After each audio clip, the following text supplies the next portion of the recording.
Hi, everybody, and good evening. I'm Adrienne, and I am so happy and honored to be able to stand by Patricia's side today and to be a part of this very special day.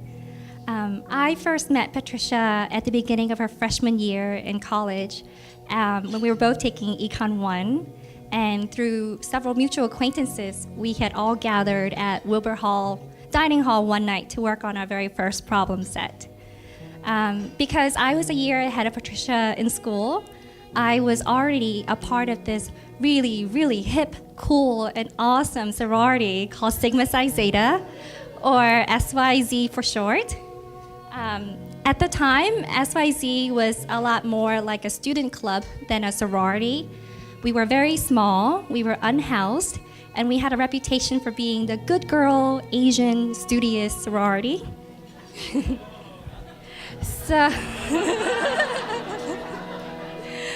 So months later, and with a little bit of marketing from yours truly, Patricia decided to pledge SYZ, and that's when we started to become really close.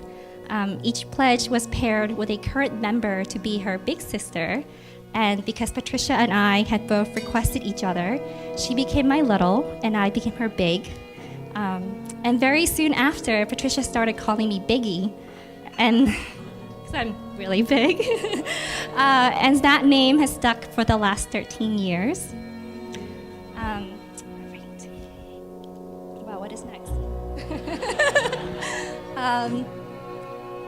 Oh, yes. So now that you know the story of how Patricia and I met and became Biggie and Little, let me clarify the story of how Patricia and Brett actually met. Now, I know that you've already read through their wedding website and you heard that they met through a dating app. But the more accurate story is that we are here today because of Patricia's Biggie. So, I recently spent some time scrolling back through nearly 2.5 years of text messages between Patricia and myself. And finally, after about 20 minutes, I got to what I was looking for. April 30th, 2015, 1:29 p.m. Pacific, 4:29 Eastern. Patricia writes, "Does this guy look familiar?" Followed by a series of photos.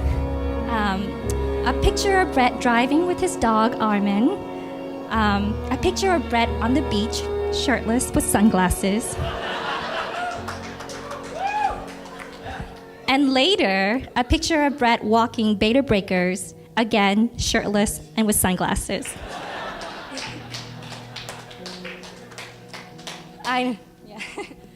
Patricia later added, "He has big boobs, LOL."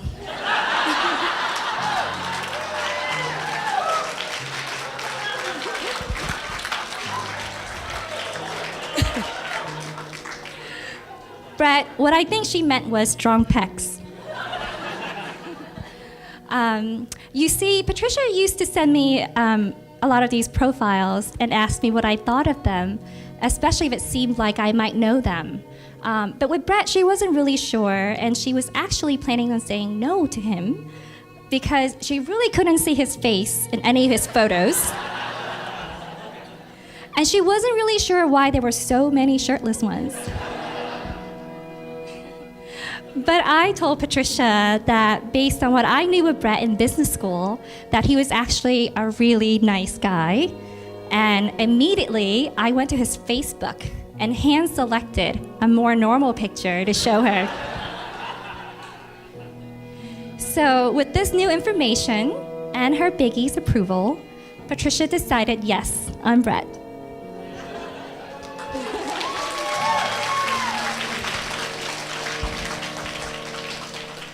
Unfortunately, due to a questionable glitch in the app, Brett wouldn't come to see Patricia's profile for another couple more months.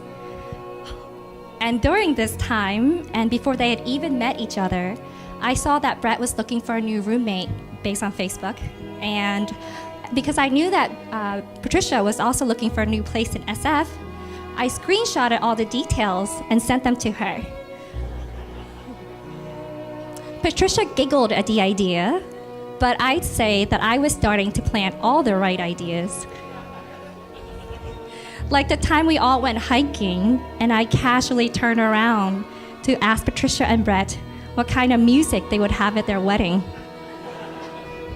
So what if they'd only been dating for 2 months? So after Patricia and Brett had finally gone on their first date, I saw again on Facebook that Brett's phone had been completely erased and he had lost all his contacts. And of course, I screenshotted all this information and sent it to her and found out that she had thought that all this time, when Brett wasn't answering her messages, that maybe he wasn't interested anymore. And annoyingly, she thought, well, maybe she shouldn't be either. So, well, what a tragedy averted. Brett, you're welcome.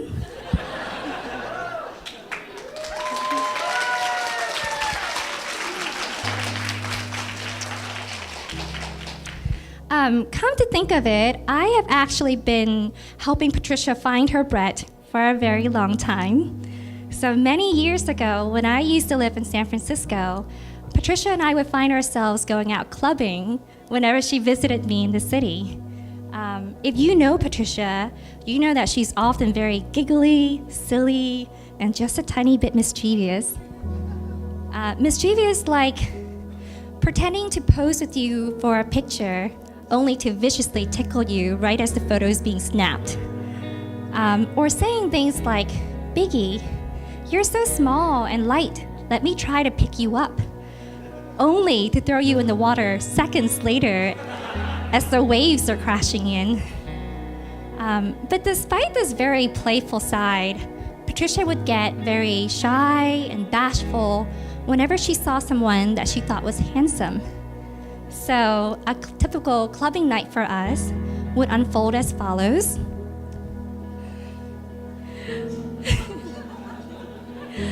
Patricia would scan the room and then sheepishly smile in a certain direction. I would then walk across the room and boldly tap him and say, "Hey, my friend thinks you're cute. You should go talk to her." To be sure, being a wing woman was definitely out of character for me. But somehow, because it was for my little, I was always able to put on a cloak of courage and be brave. Of course, courage isn't the only thing that Patricia has given me. As we go through life, we encounter various bumps, and Patricia has always been there to give me wisdom, strength, hugs, and love. She listens and consoles without judgment, even when I didn't always make the right decisions. She is incredibly sweet, thoughtful, and caring, as much as she is amazingly beautiful and smart. So Pat, I am so grateful for you and for the way that our friendship has grown over the years, even when we didn't live in the same city or even the same country. And Brett, I am so, so happy that you have finally found her and that you get to share this incredible journey of life with my amazing friend. So everyone, please join me in raising a glass to this beautiful couple, to Patricia and Brett, and to a life together filled with lots of baking and cooking, hiking and exploration, a few playful pranks here and there, and lots of laughter. Cheers.